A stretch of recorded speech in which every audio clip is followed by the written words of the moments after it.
Recién pensaba mientras cantábamos este último himno tan precioso, que es el poder de la cruz, cómo nosotros debemos ir paulatinamente en la medida que somos expuestos a la palabra, ir sacando cosas de la iglesia que no son relacionadas con lo que dice la Biblia. Ir quitando todo aquello que, igual como una planta, recuerdan cuando uno ve a una planta con algunas ramas secas, se les cortan, ¿cierto? Para que no le quiten fuerza a la planta. Así debiésemos nosotros, y eso es lo que quedaba como conclusión también en el foro final, así debiésemos nosotros ir quitando un montón de cosas que son muchas veces producto de una tradición que se nos legó, pero no necesariamente lo que la Biblia dice que tiene que ser la iglesia. La reacción frente al mensaje de las Escrituras debe ser permanente. Si nosotros no reaccionamos ante lo que el Señor nos expone por medio de su palabra, podemos empezar a ser como el pato. El pato tiene una cualidad, su pluma, ¿cierto? Cuando llueve mucho, se moja mucho, se sacude y luego queda completamente seco. Así puede llegar a ser peligrosamente la vida del creyente sin nutrirse de la palabra adecuadamente, porque puede escuchar la palabra, pero no necesariamente que eso pase a ser parte de su corazón, del deseo, el anhelo de poder empezar a vivir conforme a las Escrituras. Y cuando nosotros vamos a la Biblia nos damos cuenta que el tema central, el tema que guía a todas las Escrituras desde el principio hasta el final de Génesis 3:15 en adelante, después de que el hombre cayó en pecado, no es otro que la persona del Señor Jesucristo y la cruz del Señor Jesucristo. Porque en Génesis 3:15 está el protoevangelio, el primer evangelio, donde se promete que efectivamente iba a venir un Salvador, iba a aplastar la cabeza de la serpiente, iba a vencer sobre él, le iba a quitar toda potestad y autoridad y le iba a dar a través de ello libertad a quienes estaban cautivos por causa del pecado desde Adán. Necesariamente tenía que venir el segundo Adán. Nosotros estábamos vinculados con el primer Adán, aquel que pecó y que en consecuencia también trajo para nosotros el pecado, y con el pecado, como dice Pablo en Romanos 5, la muerte. Todo esto es evidente a través de toda la Biblia, y en el Nuevo Testamento el apóstol Pablo, cuando aplica esta verdad, siempre termina necesariamente en la cruz de Cristo, porque allí está la esencia de lo que significa el plan perfecto de Dios ideado antes de la fundación del mundo y ejecutado en medio del tiempo. Y no hay otra cosa que debe acaparar más nuestra atención que precisamente el hecho glorioso de que el Hijo de Dios se haya hecho hombre y haya venido a morir en una cruz. No hay nada más importante para nosotros, no hay otro tema que debe ocupar nuestra mente y nuestro corazón como creyentes. Y no hay otro tema que puede también impactar suficientemente nuestra vida más que la cruz de Cristo. Fuera de lo que el apóstol Pablo dice en sus epístolas, todo el resto de las Escrituras fluyen hacia la persona de Cristo. Como en perspectivas podríamos decir, todo apunta, todas las luces apuntan hacia el momento del Calvario. ¿Por qué es tan importante? ¿Por qué es tan trascendente? Porque allí en la cruz el Señor Jesucristo hizo algo extraordinario, algo que es imposible de poder nosotros llegar a comprender plena y perfectamente. Sin embargo, en la medida en que más vamos abundando en conocimiento de eso, nuestro amor hacia Él va creciendo más, y entonces nuestro cambio, nuestra transformación es más factible.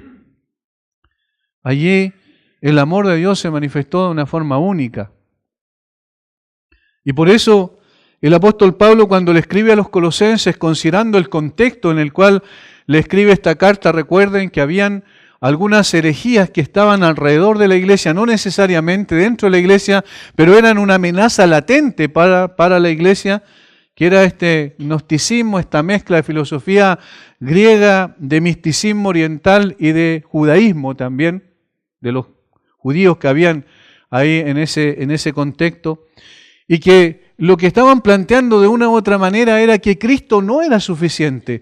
Cristo más otras cosas eran necesarias para una salvación plena, completa, para que la persona pudiese experimentar un conocimiento profundo. Decían ellos, era necesario hacer unos rituales de iniciación extraños y a través del conocimiento místico podían llegar a ser personas verdaderamente plenas. Pero el apóstol Pablo dice no, ni la filosofía de este mundo, ni las huecas sutilezas, ni las tradiciones de los hombres, ni los rudimentos del mundo, las cosas básicas, fundamentales, no pueden, ni deben, ni pueden en realidad competir con la persona del Señor Jesucristo.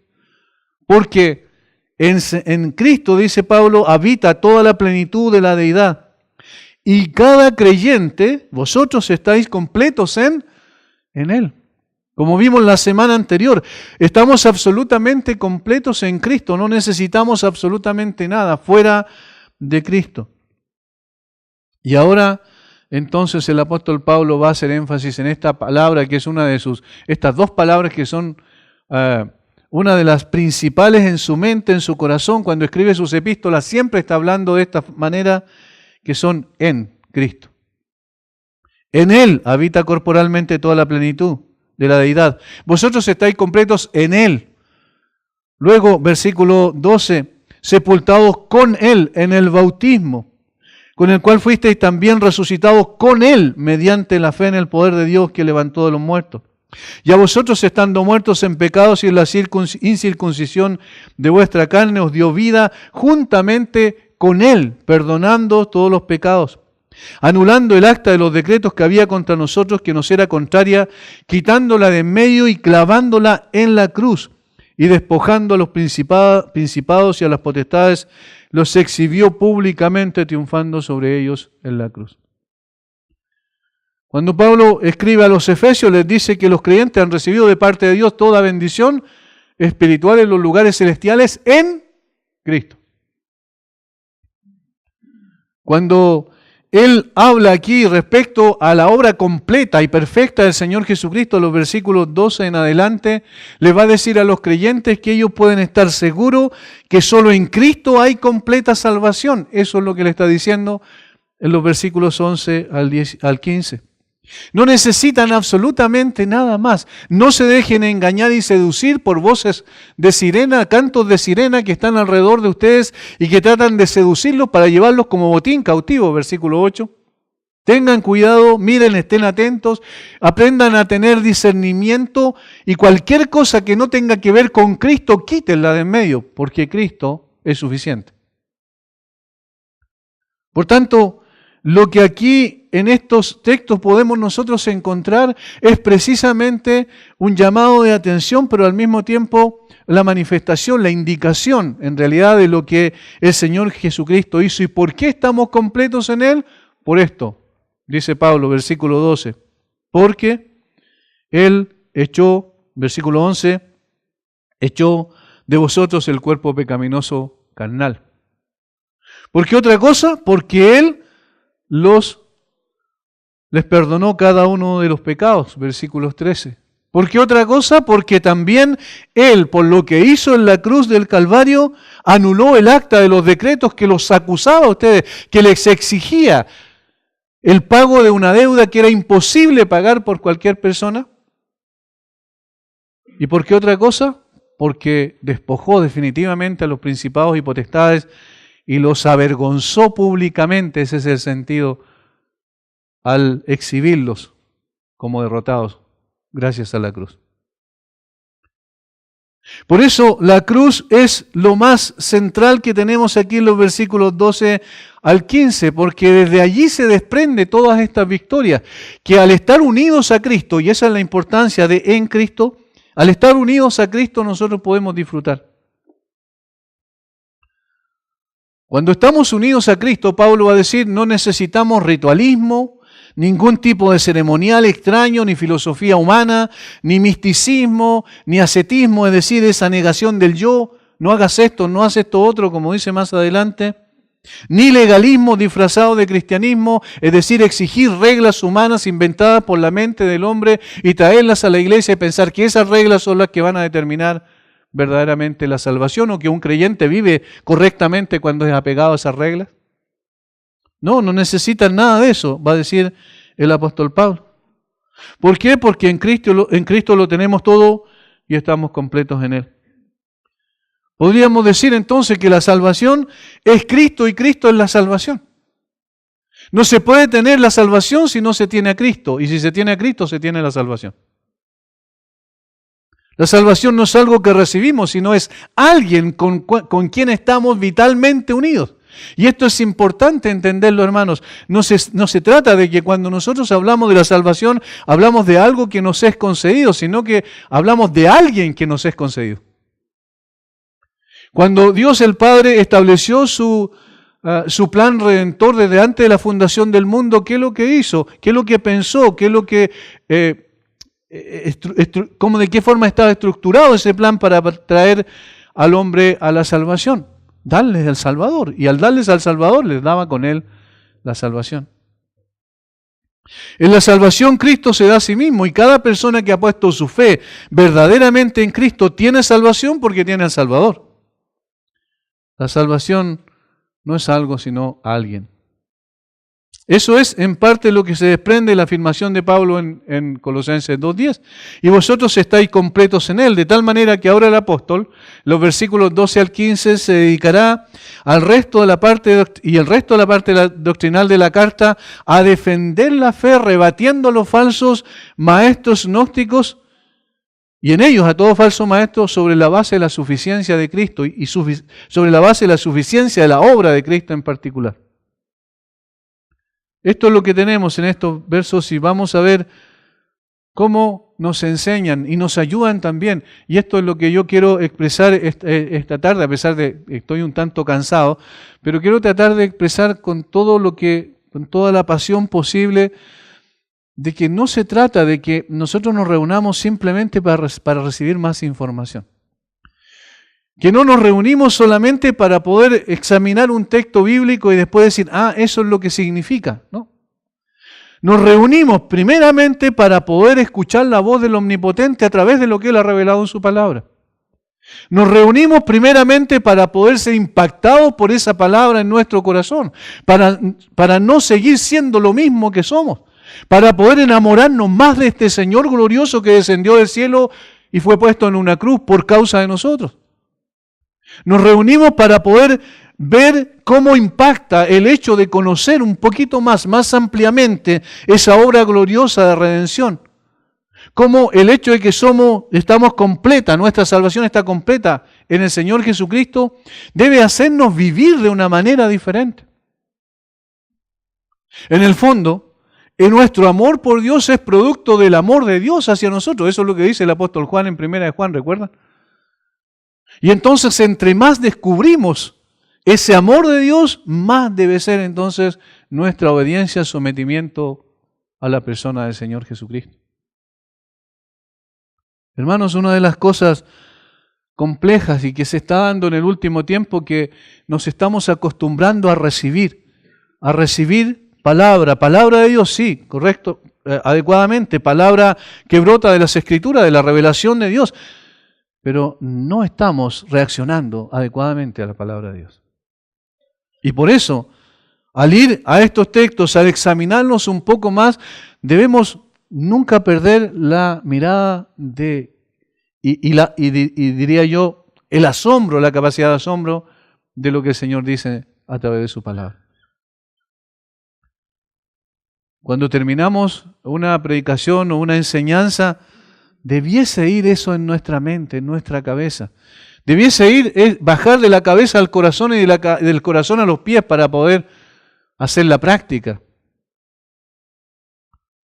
Pablo va a decir en los versículos 11 y 12 que en Cristo todo creyente, o bien digo, todo creyente es salvado de su naturaleza pecaminosa, que es un lastre que llevábamos consigo, que no podíamos zafarnos de ellos bajo ninguna circunstancia. Y noten lo que Pablo dice. En Él también, en Cristo por supuesto, también fuisteis circuncidados con circuncisión no hecha a mano, al echar de vosotros el cuerpo pecaminoso carnal en la circuncisión de Cristo. Al echar de vosotros el cuerpo pecaminoso carnal.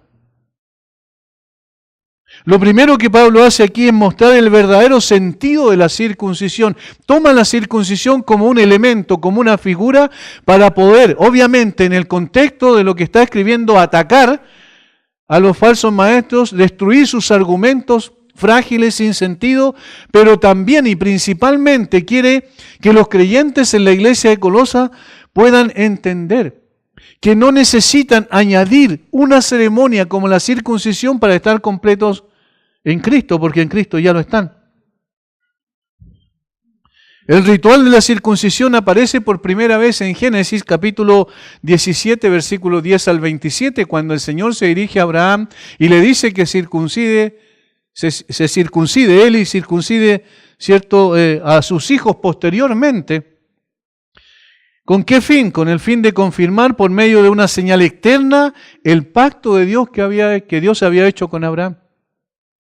Es decir, la circuncisión no añade absolutamente nada a la fe. ¿Por qué? Porque Abraham ya había creído en el Señor y la fe le había sido contada por justicia en el capítulo 15 de Génesis. De tal manera que el ritual de la circuncisión era una simple señal externa de mostrar que esa persona pertenecía al pueblo del pacto. Al 8º día de nacido, todo varón debía ser circuncidado como señal de que ese niño era posesión de Dios por ser parte del pueblo del pacto. Sin embargo, esa señal externa nunca fue dada como un fin en sí mismo. Es decir, nadie se podía jactar que porque tenía una marca externa en su cuerpo, los varones en este caso, eso significaba que en realidad tenía una relación con Dios, porque ese no era el propósito. Ni tampoco alguien podía decir, porque el varón está circuncidado, mis hijos podían decir, orgullosos los padres quizás hebreos, mi hijo tiene la marca externa, tiene la circuncisión y por tanto, por el hecho de tener la circuncisión, entonces está siendo acepto delante de Dios por esa causa. Eso nunca fue el propósito. La misma palabra lo dice, era una señal, es decir, apuntaba a una realidad mucho más importante de carácter interno.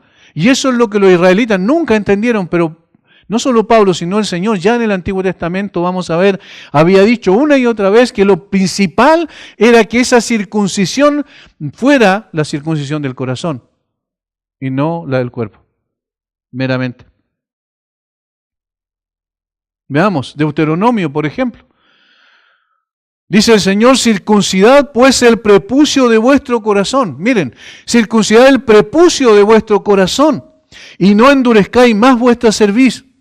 En otro texto dice, y circuncidará Jehová tu Dios tu corazón y el corazón de tu descendencia para que ames a Jehová tu Dios con todo tu corazón y con toda tu alma a fin de que vivas. Fíjense lo que era entonces la circuncisión. ¿A dónde apuntaba? Apuntaba a un cambio fundamental en el corazón.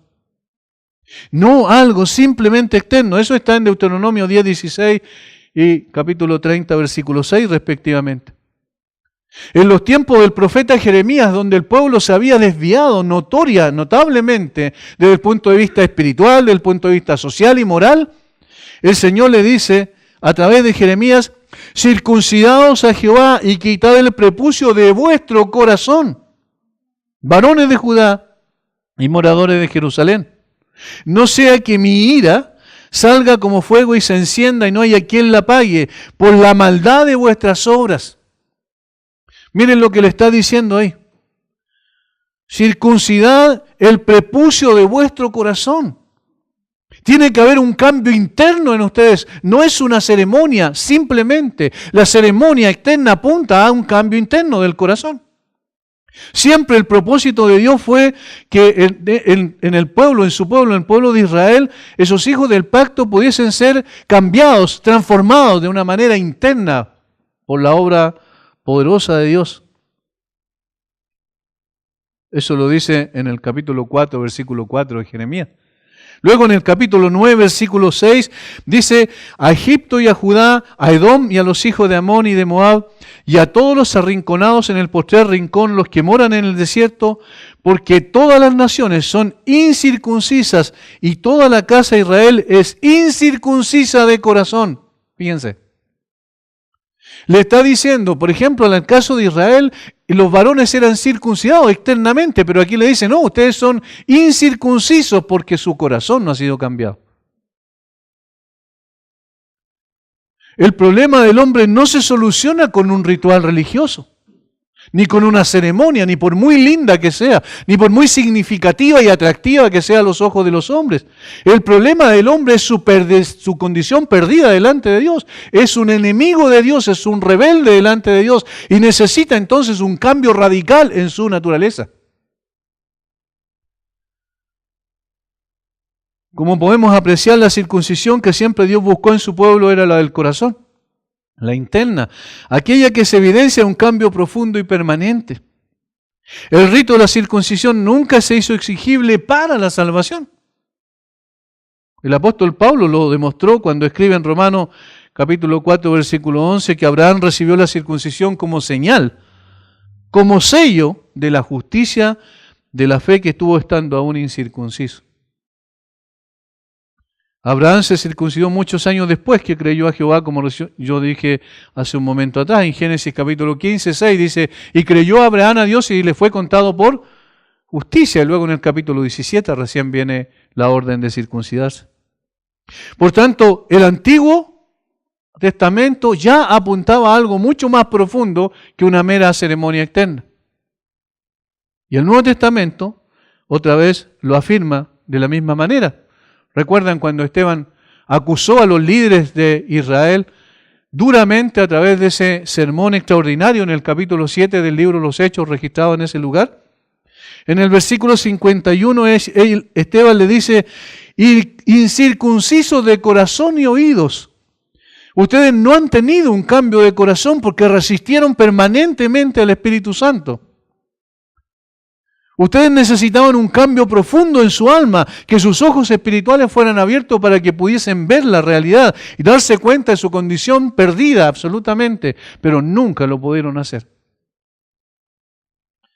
Y Pablo definió la verdadera circuncisión en Romanos, cuando dice, Romanos capítulo 2, versículo 29, cuando dice, sino que es judío el que lo es en lo interior, y la circuncisión en la del corazón. ¿Otra vez? Antiguo y Nuevo Testamento enseñan exactamente lo mismo. La circuncisión verdadera es la del corazón. Ahora, miren lo que dice Pablo entonces. En él también fuiste, y aquí él está escribiendo a los creyentes en la iglesia de Colosas. Y le dice, no se preocupen ustedes por añadir ceremonias y rituales como la circuncisión, porque en realidad ustedes ya fueron circuncidados. Pero miren lo que dice, con circuncisión no hecha a mano.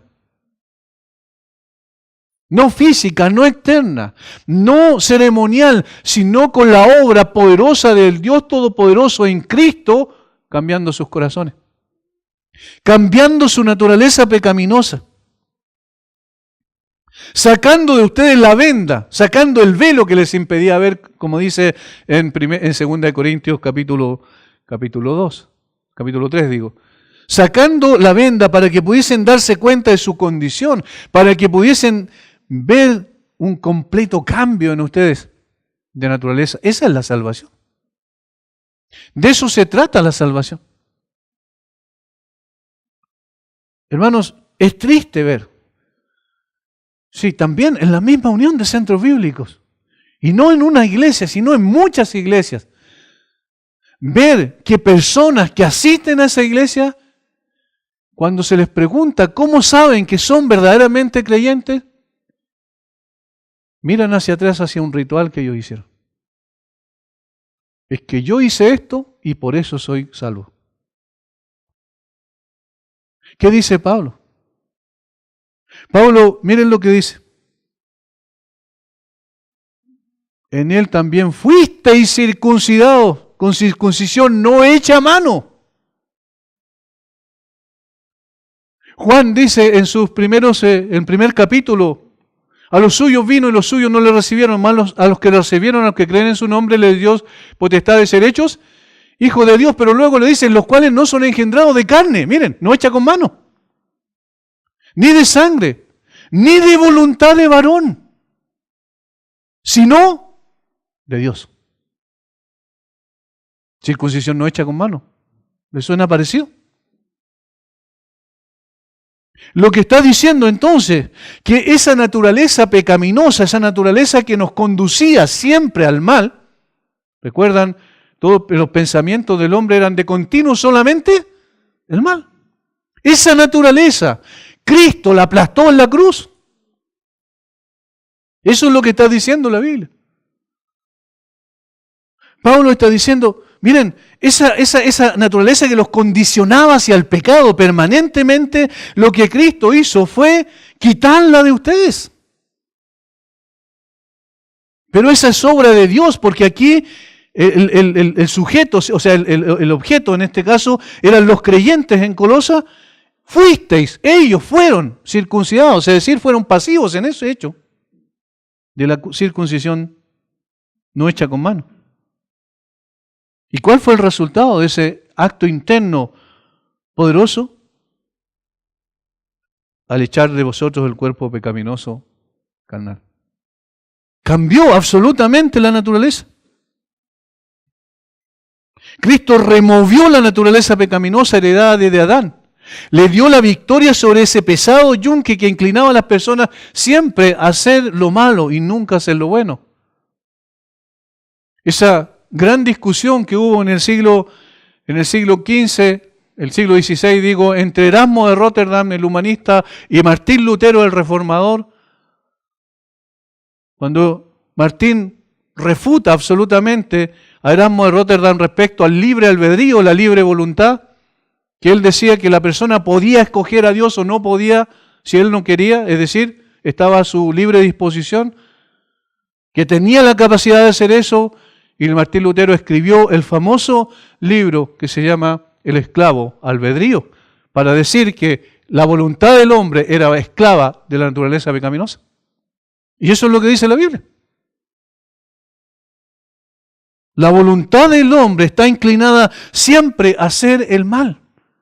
Aún los niños pequeños cuando recién nacen, al poco de nacer, hay que enseñarles siempre el bien, porque el mal viene naturalmente en ellos.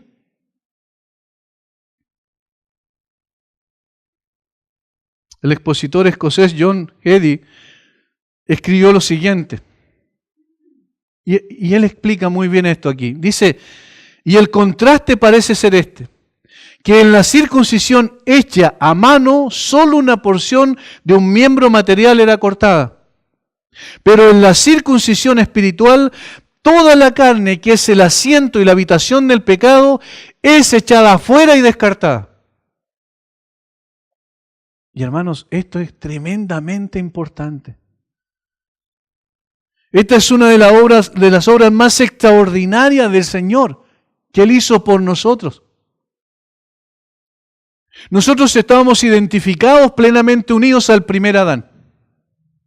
Vivíamos también como el primer Adán. Así como Él dio vuelta la espalda al Dios verdadero y firmó el acta de autonomía para vivir como Él quería, así también nosotros lo hicimos por ser descendientes de Adán. Pero vino Cristo. Y a través de su obra en la cruz, porque allí está en la última parte de la obra de la cruz, en la circuncisión de Cristo, ahí está hablando de lo que pasó en la cruz. Él toma esa naturaleza pecaminosa que nosotros teníamos y la aparta para que ya no gobierne, no señoree sobre nosotros y nos concede una nueva, completamente distinta, que tiende hacia el bien y quiere la justicia, ama la justicia y ama al dador de la justicia.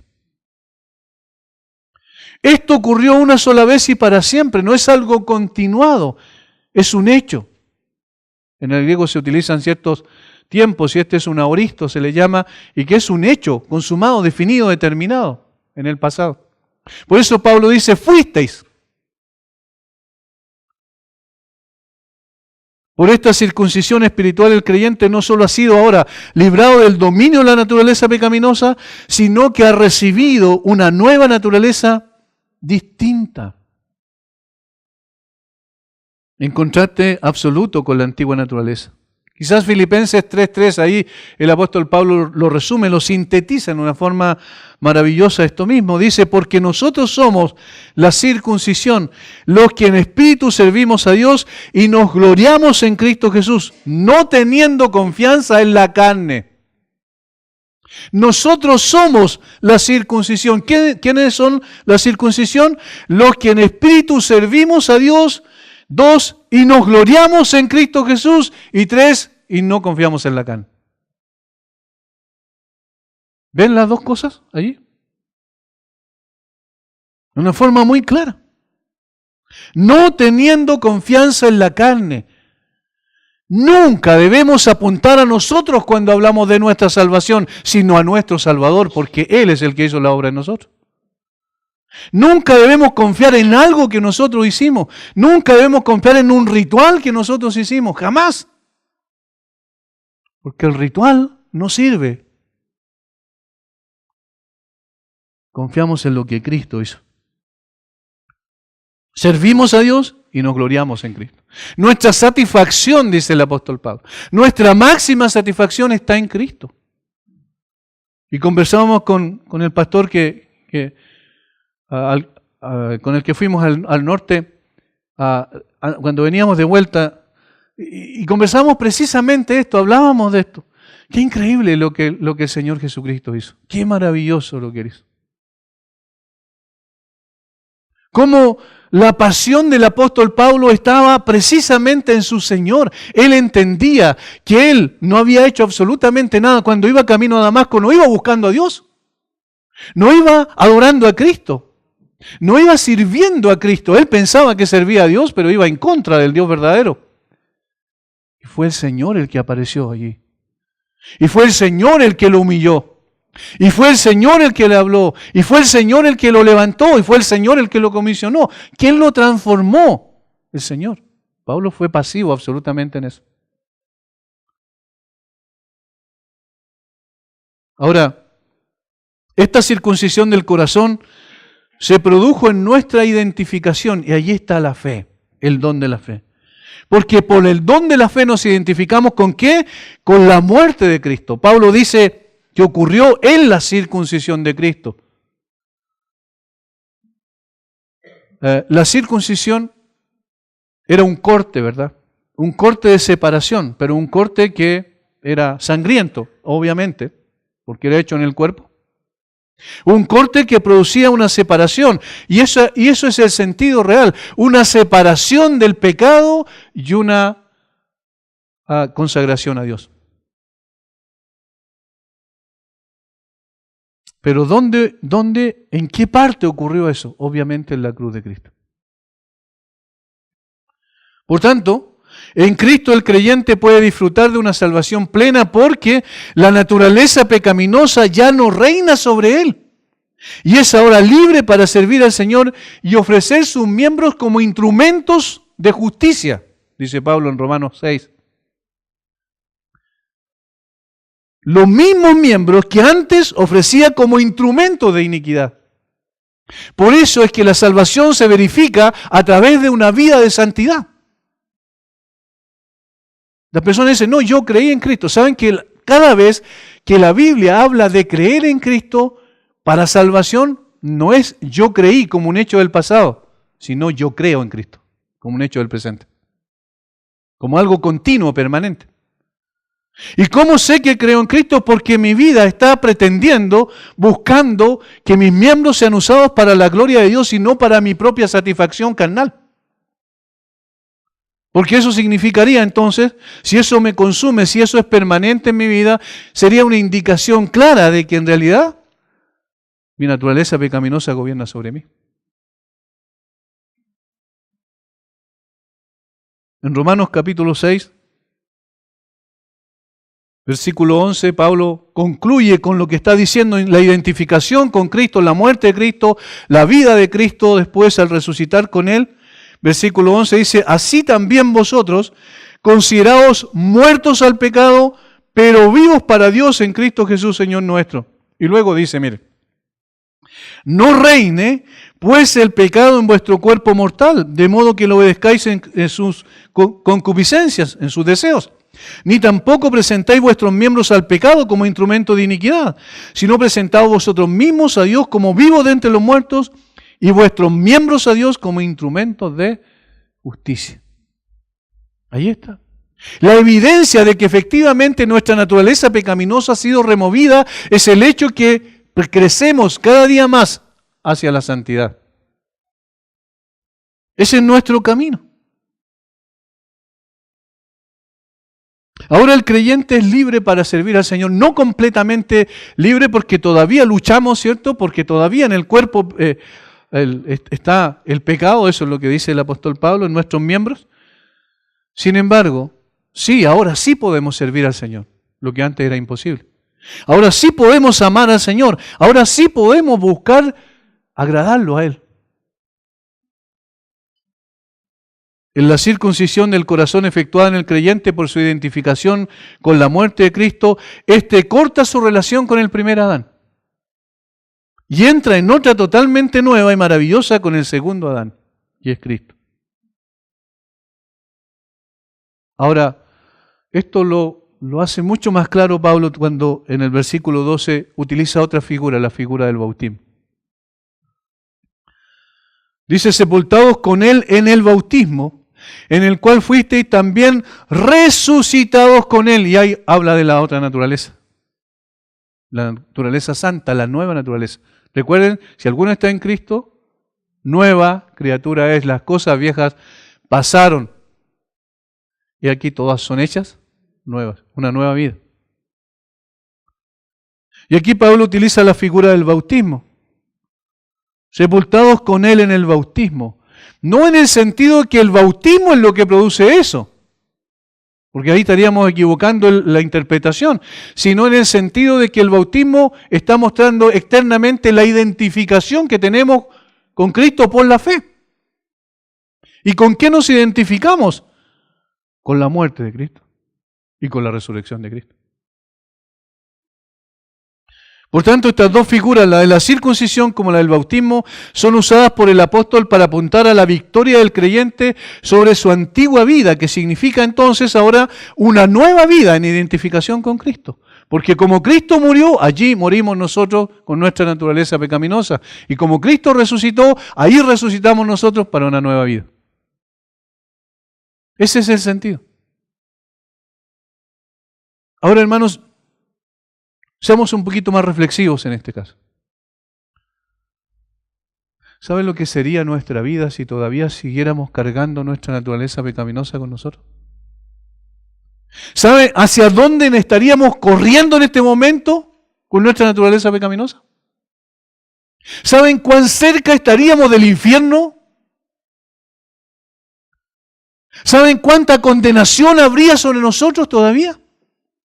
No habría ninguna esperanza. No solo estaríamos viviendo perdidamente en términos inmorales, sino también estaríamos viviendo perdidamente en términos espirituales. Estaríamos corriendo hacia la muerte eterna. Porque era imposible para nosotros sacarnos la naturaleza pecaminosa. No era como un traje que cualquiera llega y lo toma, se lo saca, ¿cierto? Y se coloca otro. No era tan fácil como eso. Era completamente imposible que nosotros pudiésemos zafarnos de ello. Nos consumía todos los días. Nuestros pensamientos eran pecaminosos, nuestros deseos eran pecaminosos, nuestras acciones eran pecaminosos. Todo en nosotros estaba corrompido por esa naturaleza. No había ninguna esperanza. Era terrible nuestra condición. ¿Qué podíamos hacer para zafarnos de ello? Absolutamente nada. No había nadie en este universo que nos pudiera sacar de esa condición. Nadie que pudiese echar nuestro cuerpo pecaminoso carnal de nosotros. Nadie, excepto Cristo. ¿Ven cómo alumbra la gracia de Dios ahí? Cuando pensamos en nuestra condición real, todo ser humano nace así, todo ser humano crece así, todo ser humano se desarrolla gobernado por esta naturaleza y viene Cristo y muere en la cruz, impacta nuestro corazón el Espíritu Santo aplicando su palabra, ¡pum! Y se acabó. Eso tan pesado ya quedó. Y ahora somos afectados circunstancialmente por ello, pero no gobernados completamente por ello. Por eso es que alguien puede decir, pero el creyente peca. Sí, efectivamente, pero no es su estilo de vida. Porque el pecado nos enseñorea de nosotros. ¿Gracias a qué? A la cruz de Cristo. Por eso, cuando cantamos nosotros ese himno precioso que recién cantábamos, o cuando cantamos cualquier himno relacionado con la cruz de Cristo, con la grandeza de esa obra, hermanos, no solo debiésemos emocionarnos, sino que más que emocionarnos, debiésemos cambiar nuestra vida. No solo debiésemos decir qué bueno que fue el culto, qué linda que fue la palabra, qué hermoso que cantamos, sino que debiese producirse en nosotros un cambio de actitud hacia la persona del Señor Jesucristo, en el sentido de poder quitar todo aquello que no tenga que ver con Cristo en nuestra vida. Y como iglesia quitar todo aquello, como dije al principio, que sean meros flecos nada más de adorno, porque Cristo no necesita adorno, Él brilla por sí mismo. Saquemos todas esas cosas. Llenemos la iglesia solo con la palabra de Dios. Todas las actividades de la iglesia giren en torno a la palabra de Dios y toda la palabra de Dios gira en torno a Cristo. De esa manera entonces los niños, los jóvenes, los adultos, los ancianos, todas las personas que pertenezcan a la iglesia y toda persona que llegue a la iglesia sepa que aquí solamente se habla de Cristo y se glorifica a Cristo. Y que la salvación no es algo que no se nos concede, sino es una persona, la persona de Cristo, que se nos da. En segundo lugar, Pablo va a decir que en Cristo el creyente es salvado de su condenación. Parecido al anterior, pero no igual. Y aquí Pablo explica, versículo 13 y 14. Y a vosotros, dice, ¿ven que hay un sentido de aplicación? Y a vosotros, estando muertos en pecado y en la incircuncisión de vuestra carne, os dio vida juntamente con Él, perdonándoos todos los pecados, anulando el acta de los decretos que había contra nosotros que nos era contraria, quitándola de en medio y clavándola en la cruz. En estos versículos Pablo apunta a refrendar la verdad teológica que acaba de explicar en los versículos anteriores. En forma de aplicación le dice a los creyentes en Colosas que antes de venir a Cristo, antes que viniera Cristo a sus vidas, ellos eran personas muertas espiritualmente. Y a vosotros estando muertos en pecado. Y a vosotros estando muertos en pecado. Esa es una definición clara de las Escrituras.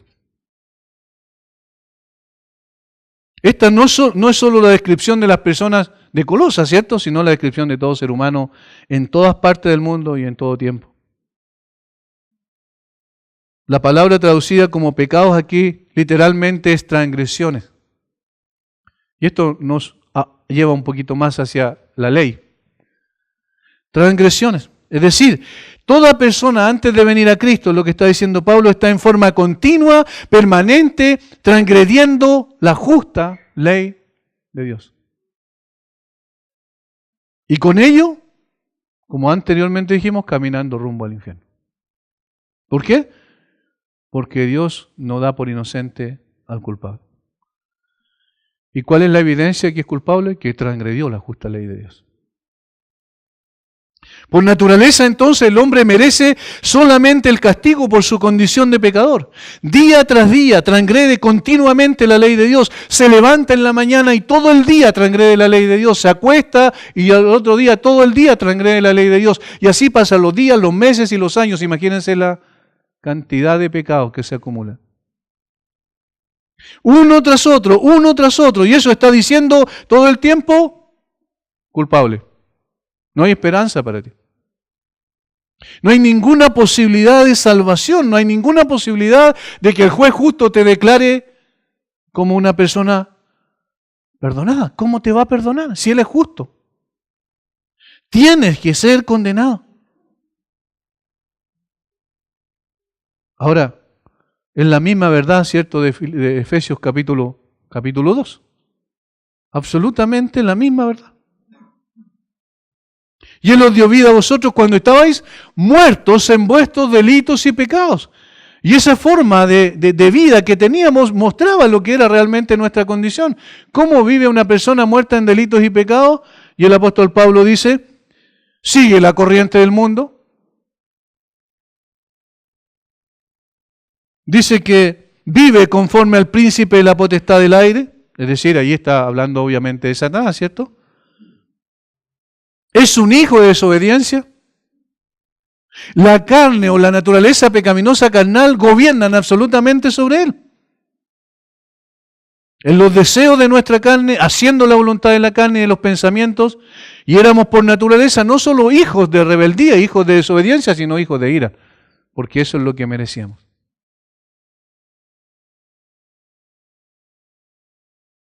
Hermano, quizás nosotros porque estamos tan apegados a esta tierra y a las cosas de esta tierra, cuando escuchamos esto de la palabra de Dios y decimos, hijo de ira, hijo de desobediencia, nosotros lo vemos quizás en una forma más humana.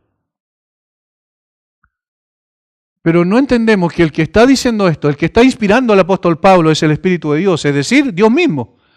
Y el que está diciendo esto está haciendo esta declaración respecto a la visión que él tiene del ser humano. Es la perspectiva de Dios. Y Dios dice, todo hombre en esta tierra es hijo de desobediencia. Es decir, es por naturaleza un desobediente, un rebelde delante de Dios. Y además, toda persona aquí en esta tierra está gobernada absolutamente por su naturaleza pecaminosa y por esa razón es un hijo de ira. Es decir, por naturaleza está destinado a la ira de Dios. Estas predicaciones, particularmente las que tienen que ver con la ira de Dios, normalmente se evitan en las iglesias. La gente no quiere escuchar esto.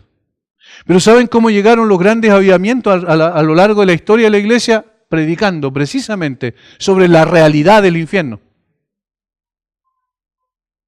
Y sobre la realidad de que el hombre está consumido, gobernado, depravado completamente en su naturaleza. Y nunca va a buscar a Dios, jamás lo va a hacer. Porque está muerto y es insensible a las cosas que son del Espíritu de Dios. Y aquí otra vez resplandece la obra preciosa de Cristo. Tal como en Efesios. Pero Dios, Él interviene. Y aquí, y a vosotros estando muertos en pecados y en la incircuncisión de vuestra carne, no había ninguna esperanza, os dio vida juntamente con Él, con Cristo. Es decir, la intervención de Dios es lo que cambia absolutamente. Y la intervención de Dios en Cristo, y particularmente ¿dónde? En la cruz de Cristo. Os dio vida juntamente con Él. ¿Qué es lo que está diciendo allí? En la muerte y resurrección de Cristo, ¿verdad? Cuando estamos unidos a Él por la fe, por esa convicción, por esa certeza de que no hay otra esperanza sino Cristo. Pero Dios en Cristo da vida a quien está muerto por un acto soberano de su voluntad. Por medio de la fe el creyente es identificado con la victoria de Cristo sobre la muerte. ¿Dónde está, oh muerte, tu aguijón? ¿Dónde, oh sepulcro, tu victoria? Cristo le quitó el aguijón a la muerte.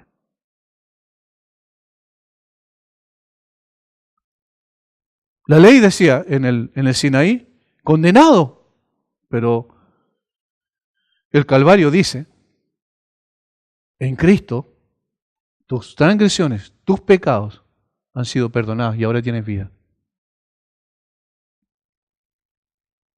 De esta manera entonces, por la obra de Cristo en la cruz, las transgresiones son perdonadas. Perdonándoos es una palabra cuya raíz es la misma de la palabra gracia, charis. De allí viene la raíz de la palabra que se traduce perdonándoos. Indica con ello que la fuente del perdón de las transgresiones es exclusivamente la gracia de Dios. La gracia soberana de Dios. Hermanos, ¿cómo puede ser que uno no llegue a experimentar quizás una punzada en el corazón cuando empieza a pensar en lo que Cristo hizo por nosotros. Cuando empieza a pensar en las consecuencias gloriosas que eso trajo para hombres que no merecíamos absolutamente nada. Cuando empezamos a pensar que estando absolutamente muerto, un día escuchamos una voz. ¿Cómo escuchamos una voz cuando estábamos muertos? Esa misma palabra que nos llamó tiene poder inherente para dar vida a esos muertos y si sacarlo de esa condición y llamarlo a la vida, al arrepentimiento y a la fe. Lo mismo que pasó con Lázaro, ¿recuerdan? 4 días que había muerto, estaba completamente envuelto en estos paños que le colocaban para hacer una especie de momificación del cuerpo. Y el Señor dice, Lázaro, ven fuera. Y se acabó. Y Lázaro salió. ¿Cómo puede ser posible eso? Los ateos se burlan de nosotros ridiculizando esto, pero es una verdad tan extraordinaria porque un día también nosotros estábamos muertos espiritualmente y el Señor nos llamó y hoy tenemos vida. Pueden reírse todo lo que quieran, pero no pueden evitar el hecho de que esta es una realidad viviente. Nosotros hoy tenemos vida por lo que Cristo hizo al llamarnos y sacarnos de esa condición de muerte espiritual.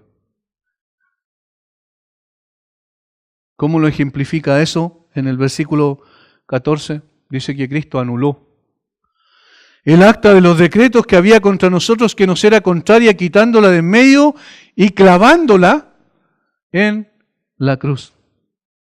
No solo perdona gratuitamente en Cristo todas nuestras transgresiones a la justa ley de Dios, sino también anula para siempre el documento de deuda. Este es el sentido de la palabra.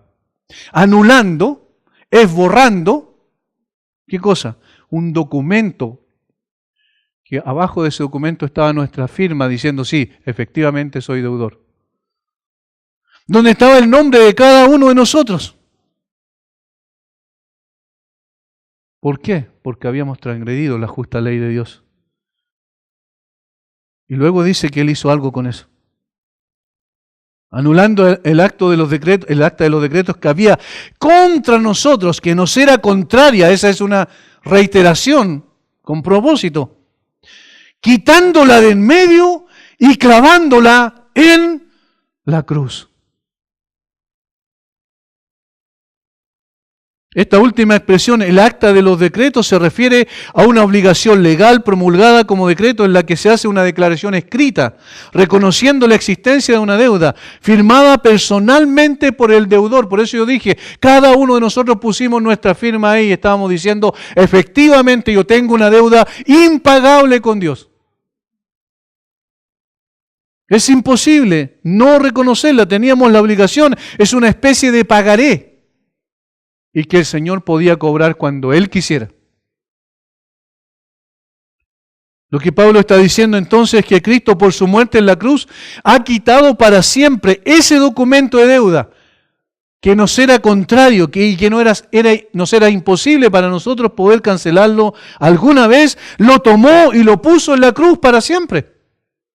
Como un hecho, no como algo que está haciendo, como un hecho que hizo una vez y para siempre. Por tanto ahora, el hombre pecador, el transgresor, el que tenía esa deuda, puede venir a la cruz y recibir el perdón de sus pecados gratuitamente. Y puede recibir una nueva vida, que no es solo para esta tierra, sino es para la eternidad. ¿Sobre qué base? Sobre la base exclusiva del sacrificio de Cristo. Por eso es preciosa la cruz de Cristo. El símbolo de muerte, el símbolo de humillación, el símbolo de deshonor, el símbolo de vergüenza que era físicamente la cruz, Cristo la transformó en un símbolo de vida eterna para todos los culpables. Solamente por la fe en Él. Al que no conoció pecado. Por nosotros lo hizo pecado, para que nosotros fuésemos hechos justicia de Dios en Él. Por lo cual ahora cada persona que va a Cristo en arrepentimiento y fe, y ese es el único llamado que debemos hacer de los púlpitos. ¿Qué podemos hacer? Se compungieron de corazón, dice el texto en Hechos, capítulo 2, versículo 38, capítulo 2, versículo 37, después de que el apóstol Pedro dice que Dios ha hecho a Cristo, ha hecho a Jesús Señor y Cristo, y lo ha levantado hasta las alturas, en un sentido de autoridad y honor, y allí dice, se compungieron de corazón. ¿Y qué dijeron? Varones hermanos, ¿qué haremos? Y este es el único llamado que aparece en la Biblia. Arrepiéntanse, dijo Pedro. Por eso, y cada persona que viene a Cristo en arrepentimiento y fe puede disfrutar de una salvación perfecta. Porque ya no tiene una deuda, esa deuda fue cancelada para siempre. Ya nunca más le va a ser exigida porque el Padre se la exigió al Hijo y el Hijo la pagó completa. Padre, si es posible que pase de mí esta copa, pero no se haga mi voluntad sino la tuya. ¿Y qué es lo que hizo? La bebió hasta la última gota. Y como Él la bebió, ya esa ira no viene sobre nosotros, porque la deuda ha sido cancelada y el Padre nunca más va a exigir que paguemos aquello que Cristo ya pagó por nosotros. Ya no hay deuda, todo ha sido pagado. Eso nos dice la cruz. Todo ya ha sido pagado, no hay deuda y por lo tanto no hay condenación. En Gálatas capítulo 3,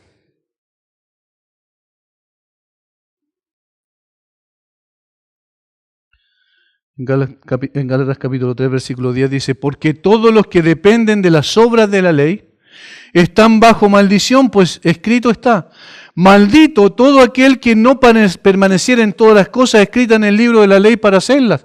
Y nosotros no pudimos hacerlas, nosotros no pudimos cumplirlas. Y entonces, ¿qué ocurrió con nosotros? Obviamente, allí estaba nuestra deuda impagable. Pero el Señor vino y la clavó en la cruz. Se acabó, ya no hay deuda. Si tú estás en Cristo, realmente ya no tienes deuda con el Padre. Y si tú no estás en Cristo, todavía estás con esa deuda pendiendo sobre ti. Y esa deuda significa condenación. Eso es lo que dice la Biblia. Ese es el mensaje central de las Escrituras, el Evangelio de Jesucristo. Ahora, Él en la cruz echó de nosotros nuestro cuerpo pecaminoso carnal, la antigua naturaleza, nos dio una nueva vida. En la cruz, Él también entonces perdonó absolutamente todos nuestros pecados. En la cruz, Él anuló el acta de los decretos que había contra nosotros, es decir, la deuda que teníamos que pagar, que era exigible, que era imprescindible que canceláramos. Cristo la pagó por nosotros y la clavó en la cruz. Y ahora dice lo último. En la cruz, el creyente es librado del enemigo de su alma para siempre. Versículo 15. Y despojando a los principados y a las potestades, los exhibió públicamente, triunfando sobre ellos, otra vez, ¿dónde? En la cruz. Y despojando a los principados y a las potestades, los exhibió públicamente, triunfando sobre ellos en la cruz. Literalmente dice, desnudando a los principados y potestades. Los exhibió públicamente, triunfando sobre ellos en la cruz. Desnudando. Y esa era una expresión que se refería a todo el versículo 15 nos ayuda a ver la exhibición pública que hacía un vencedor.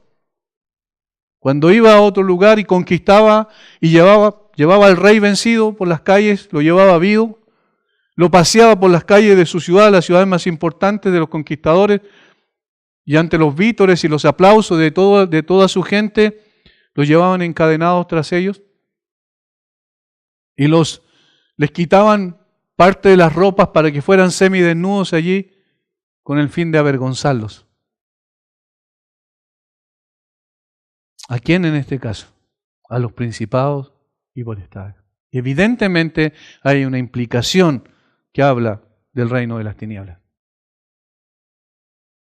Aquel que tenía el imperio de la muerte definitivamente vencido. El enemigo del creyente bajo cuya autoridad está toda persona ha perdido definitivamente su reino y no puede evitar la salvación que Dios ha hecho en Cristo a todo aquel que en Él cree. Es imposible. Aquel que intenta colocar obstáculos para que el plan de Dios se cumpla, fue vencido completamente por Cristo. Y por eso es que es absurdo, y por eso que es un sinsentido empezar a andar peleando literalmente con demonios, como lo hacen en algunas partes. Nos contaban que en Antofagasta hay personas que salen a la calle a pelear supuestamente con demonios, de iglesias evangélicas. Y hacen coreografía donde hace un movimiento, donde supuestamente cada uno de los movimientos golpea a un demonio. Nosotros no somos llamados a hacer eso. Somos llamados a confiar en Cristo y Cristo lo hizo por nosotros. Hebreos 2:14 dice: así que por cuanto los hijos participaron de carne y sangre, Él también participó de lo mismo. ¿Para qué? Para destruir por medio de la muerte al que tenía el imperio de la muerte. Esto es al diablo. Eso es lo que hizo en la cruz. Para destruir por medio de la muerte, la cruz, ¿ven? Al que tenía el imperio, el dominio de la muerte. Esto es al diablo. Una vez y definitivamente el Señor Jesucristo lo venció en la cruz. Y en Él nosotros tenemos victoria también. La figura, como dije al principio, es la de un victorioso líder militar. En este caso y en el contexto, digamos, un general romano a la cabeza de la procesión triunfal, llevando sus cautivos en guerra. Ese era uno de los honores más altos que un general romano podía alcanzar, el triunfo romano, le llamaban. Antes de tener la procesión tenía que reunir ciertas condiciones. Tenía que ser él, el comandante en jefe en el campo de batalla. Además, la campaña tenía que haber sido completada victoriosamente, es decir, si fueron a conquistar un lugar, tenían que haberlo conquistado completamente. Un número considerable de enemigos tenía que haber caído en batalla y una extensión considerable de territorio debe haber sido anexada al general victorioso. Esa figura es particularmente aplicable a Cristo, dice alguien. Cuando venció los poderes del mal en la cruz, Cristo era el comandante en jefe en el campo de batalla cuando consiguió la victoria. Las fuerzas enemigas más poderosas, las del reino satánico, cayeron y se asegura una positiva y extensa bendición, la salvación espiritual para siempre. Hermanos, no tratemos de añadir cosas. No tratemos de hacer más completo el Evangelio porque el Evangelio está completo. No tratemos de disfrutar o de añadir cosas las cuales podamos disfrutar carnalmente, sino deleitémonos espiritualmente en nuestro gran general victorioso, el Señor Jesucristo. Disfrutemos de nuestra relación con Él. Estando en Cristo hay absolutamente certeza de que la salvación está completa. Y si la salvación está completa, lo que tenemos que hacer es simplemente en la medida en que vamos conociendo más de esa salvación, enamorándonos más de Cristo, haciendo su voluntad, buscando que Él sea honrado en todas las áreas de nuestra vida, buscando que Él sea honrado en todas las áreas de esta iglesia y que no hagamos otra cosa que no sea adorar, honrar a Cristo, proclamar la verdad de que Cristo es suficiente y nada más. Quitemos todo lo demás. Esto siempre lo hemos hecho. ¿Por qué ahora no lo hacemos? Porque no es bíblico, porque no honra a Cristo, porque es algo inventado que traemos muchas veces del mundo. O lo traemos a través de la tradición. Dejemos eso de lado. No, antes nosotros hacíamos esto, no importa lo que hacíamos, hermanos. Aquí hay un solo parámetro para ver lo que tenemos que hacer y lo que no tenemos que hacer. Y hay un solo objetivo en la iglesia: honrar a aquel que quiso nuestras almas redimir. Nada más, nada más. Que nuestra vida completa se vuelva y mira a la cruz, y ese es el objetivo de lo que estamos diciendo ahora. Vuélvanse y miren a la cruz. No miren a quien está circunstancialmente predicando, miren a aquel que murió en la cruz por ustedes. Ámenlo a Él, sírvanlo a Él, hónrenlo a Él.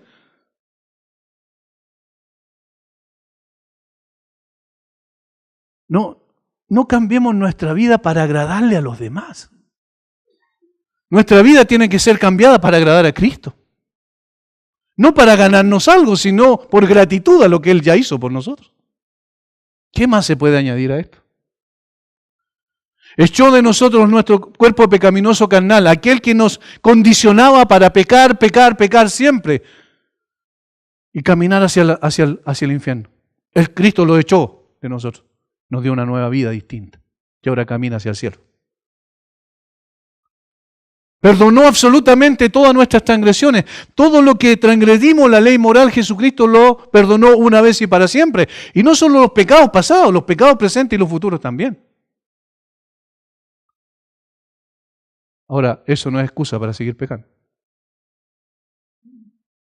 Y nos dio la victoria absoluta, completa, total, al derrotar al enemigo para siempre. Podemos dormir tranquilos, sin sobresalto, sabiendo que hay un solo victorioso y se llama Jesucristo. Hermano, vámonos de aquí con un corazón agradecido por lo que Cristo hizo. No agradecido por lo que una iglesia hizo, por lo que un hombre hizo, sino por lo que Cristo hizo. Porque allí está la esencia de nuestra vida. En la cruz podemos ver con claridad que necesitamos vivir más conforme a su voluntad para que su nombre sea exaltado a través de nuestras decisiones, a través de cómo ordenamos nuestra vida. En la cruz yo primero vi la luz. Las manchas de mi alma yo la vi. Podría ser las manchas de mi alma él lavó. Ahora, entonces, ¿qué Él ha hecho todo eso por nosotros? Vivamos para Él. ¿Qué más podemos hacer? ¿Cómo podemos responder a un amor de esa naturaleza? Solamente viviendo para Él. Padre, gracias por tu palabra. Qué precioso, Señor, es contemplar a Cristo. Qué precioso es levantar nuestros ojos a aquel que murió en nuestro lugar y vino a borrar para siempre esa deuda. Tomó esa acta de decretos que había contra nosotros y que nos acusaba y nos decía culpable y la puso en la cruz. Una vez y para siempre. Cambió nuestra naturaleza. Ahora podemos amarte, Señor, porque en Cristo nos amaste primero. Y en esa cruz derramaste tu sangre, tu vida fue derramada para que nosotros pudiésemos tener vida. Y gracias, Señor, porque no tenemos que temer a las potestades, a los demonios, porque Cristo los venció también completamente y los exhibió, los avergonzó públicamente. Y ahora, Padre, danos un corazón mucho más agradecido de lo que somos. Ayúdanos a vivir una vida que te honre, que te exalte sinceramente, Señor. Y quitemos de nosotros cualquier cosa que no tenga que ver o que opaque de alguna u otra manera el honor que solamente se le debe a Cristo. Gracias por tu amor y tu bendición. Bendice a mis hermanos en el nombre de Jesús. Amén.